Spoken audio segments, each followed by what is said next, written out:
Do livro Vinha de Luz, capítulo 1 de 180. Quem lê, atenda. Psicografado pelo médium Francisco Cândido Xavier, através do Espírito Emmanuel. Capítulo 1 de 180. Quem lê, atenda. Quem lê, atenda.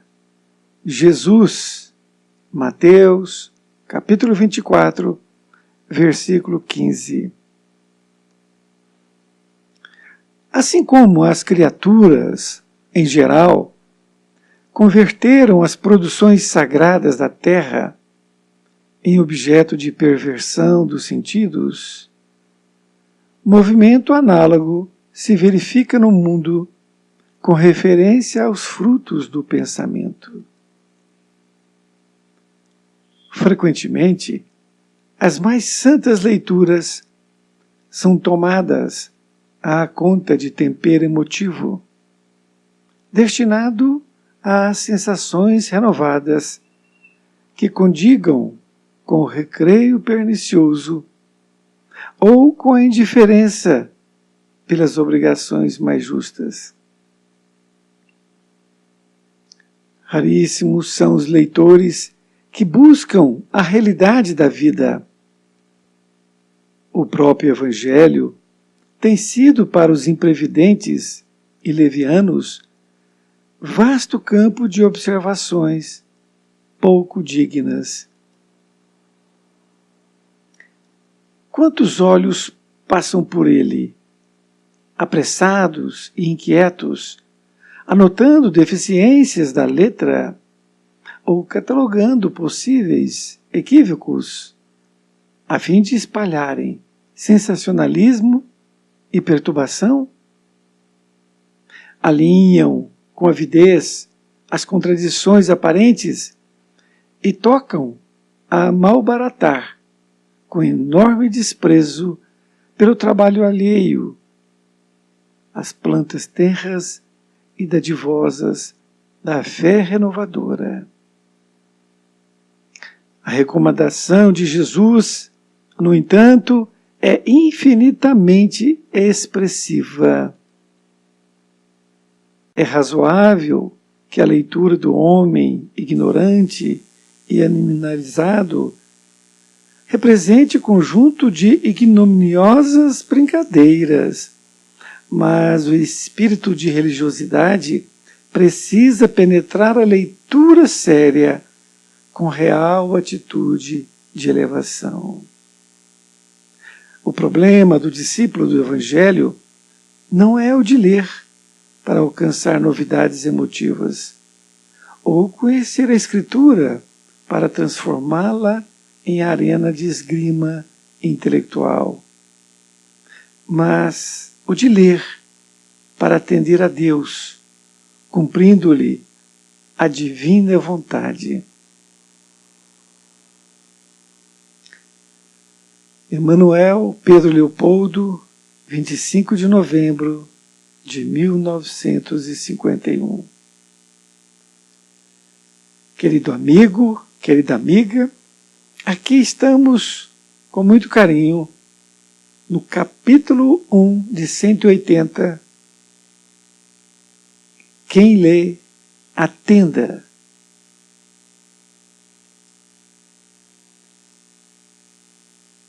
Na primeira parte, então Emmanuel colocou o título da lição exatamente igual ao título da passagem, que é quem lê, atenda. Esta passagem foi anotada por Mateus, foi dita por Jesus. Então, ao ler, tem que atender. Ou seja, tem que fazer, tem que cumprir o que está escrito. E Emmanuel vai nos dizer aqui algumas observações. Diz ele que, assim como as criaturas em geral converteram as produções sagradas da terra em objeto de perversão dos sentidos, movimento análogo se verifica no mundo com referência aos frutos do pensamento. Muito bem, na primeira parte ele fala assim como as criaturas, em geral, converteram as produções sagradas da terra em objeto de perversão dos sentidos, Emmanuel está se referindo a quê? As criaturas converteram as produções sagradas da terra em objeto de perversão dos sentidos. Em que ele se refere? Ele está se referindo à maconha, que naquela época já existia, e outras plantas também que converteram nesses objetos de perversão dos sentidos, né? Então o homem fez isso. Aí ele diz que movimento análogo, ou seja, movimento parecido se verifica no mundo com referência aos frutos do pensamento. Então ele está dizendo que foi feita a mesma coisa. Então a pessoa pega o Evangelho e perverte ali o que está escrito. São os frutos do pensamento em perversão, não é? Nesta segunda parte, ele diz assim: frequentemente as mais santas leituras são tomadas à conta de tempero emotivo, destinado às sensações renovadas, que condigam com recreio pernicioso ou com indiferença para as obrigações mais justas. Então aqui ele diz que frequentemente as mais santas leituras. Ele está se referindo ao Novo Testamento, ele está se referindo aos livros que falam das Escrituras, que são tomadas como tempero emotivo.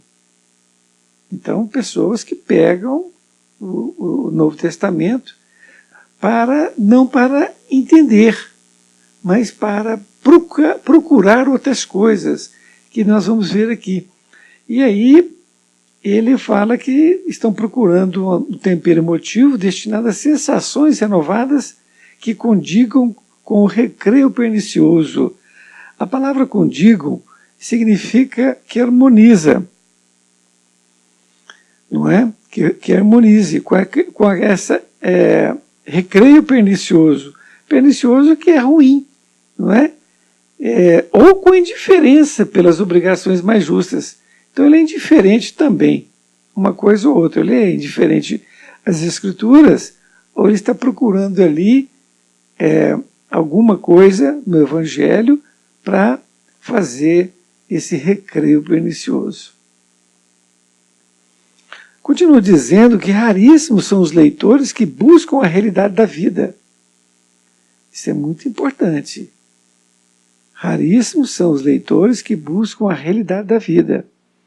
Porque ao estudar o Evangelho de Jesus, nós estamos procurando a realidade da vida. Porque Jesus disse que eu sou o caminho, a verdade e a vida, lembra? Isto é, ao estudar o Evangelho de Jesus, nós estamos a caminho da vida abundante, que ele disse, a vida plena.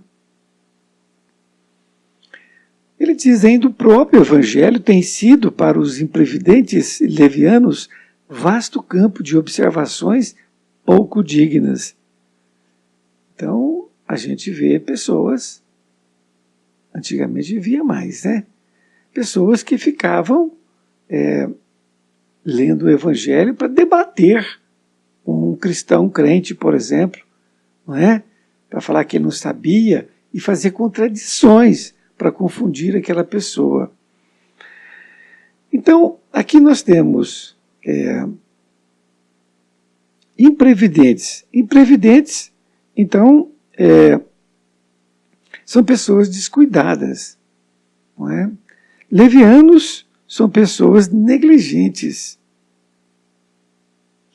Então, raríssimos são os leitores que buscam a realidade da vida, e o próprio Evangelho tem sido para os imprevidentes, ou seja, dos descuidados, não é?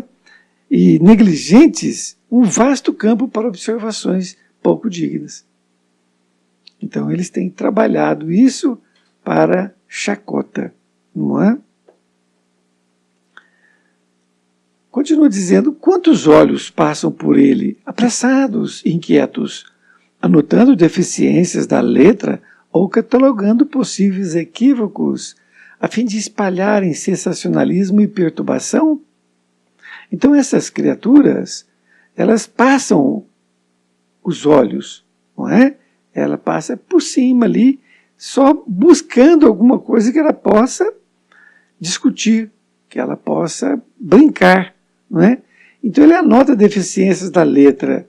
Seria uma tradução, por exemplo, que não estivesse muito bem explicada, não é? Ou catalogando possíveis equívocos, que seria um engano das pessoas que fizeram essa tradução. Mas nada disso, a fim de espalharem sensacionalismo e perturbação. Então, a ideia é só essa, de espalhar sensacionalismo e perturbação.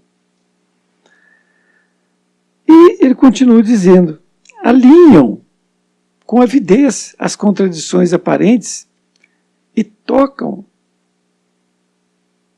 a malbaratar, com enorme desprezo pelo trabalho alheio, as plantas tenras e dadivosas da fé renovadora. Então aqui ele diz, alinham com avidez. Então eles estão ávidos, não é? Ali, com ganância, avidez é ganância. E as contradições, então eles escrevem ali, com avidez, essas contradições aparentes, né, que ele acha que é uma contradição, né, a malbaratar. Malbaratar significa gastar, né, esbanjar, né, com enorme desprezo pelo trabalho alheio, as plantas tenras e dadivosas da fé renovadora. Então ele utiliza o Evangelho de Jesus para fazer chacota. E ele está usando essas plantas tenras e dadivosas da fé renovadora. Quem são essas plantas? Os cristãos que estão chegando, não é? Que estão começando a estudar agora. Então ele vê que a pessoa ele tem pouco conhecimento e aí ele começa a fazer graça, né? Questionar, perguntar àquela pessoa. Fazer ali como se fosse um duelo, né, de palavras. Muito bem. Mas ele diz, a recomendação de Jesus, no entanto, é infinitamente expressiva. Então, isso é muito interessante nós percebermos que a recomendação de Jesus é infinitamente expressiva.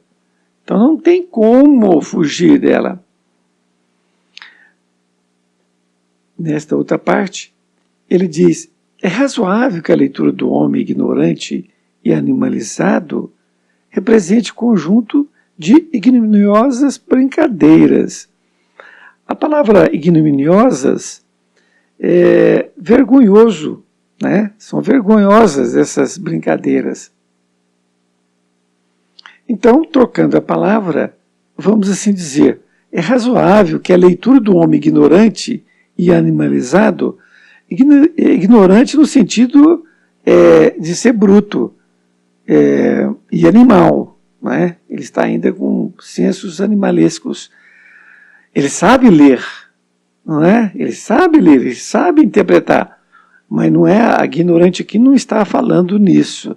Está falando daquela pessoa que é bruto. Não adianta ele ter título de doutor, vamos chamar assim, né? Qualquer universidade, mas ele é ignorante. Ele ignora as coisas. Então, representa um conjunto de brincadeiras, né? Que são vergonhosas, essas brincadeiras. Mas o espírito da religiosidade precisa penetrar a leitura séria, com real atitude de elevação. Então, Emmanuel está dizendo que esse espírito de religiosidade precisa penetrar nas pessoas, com real atitude de elevação. Nesta outra parte, ele encerra dizendo: o problema do discípulo do Evangelho não é o de ler para alcançar novidades emotivas ou conhecer a Escritura para transformá-la em arena de esgrima intelectual, mas o de ler para atender a Deus, cumprindo-lhe a divina vontade. Então, neste fechamento, Emmanuel nos explica muito bem. Então, ele diz que o problema do discípulo do Evangelho não é o de ler para alcançar novidades emotivas, não é? Que era exatamente a pessoa fazer graça, não é? Ou conhecer a Escritura para transformá-la em arena de esgrima intelectual. Ele faz uma conotação interessante porque antigamente havia a luta de esgrima, até hoje ainda tem ele como esporte. Mas antes, o esgrima, ele matava a pessoa, porque é uma espada. Então, quando tinha uma divergência entre uma pessoa e outra, ele puxava ali a esgrima, puxava a espada e ia lutar esgrima, até um morrer. Mas aqui ele falou em esgrima intelectual. Significa o quê? Um duelo sem espada. É um duelo onde uma pessoa está questionando a outra e quer respostas positivas da outra. Então o problema do discípulo do Evangelho não é uma coisa nem outra. Nem fazer a chacota, nem utilizar o Evangelho para poder falar aquilo, querendo mostrar para o outro que o Evangelho está errado, coisa parecida. Mas o de ler para atender a Deus, cumprindo-lhe a divina vontade. Então, este é o problema do discípulo do Evangelho. Nós temos que ler como para atender a vontade de Deus. É exatamente isto a lição. A lição muito boa e esperamos que já não tenha mais esse tipo de pessoas querendo duelar, não é? É um esgrima, ou então fazer chacota com o Evangelho. Mas que nós temos que ler e atender, porque às vezes nós estamos lendo, mas nós não estamos atendendo. Um grande abraço e até mais ver. Fique com Deus.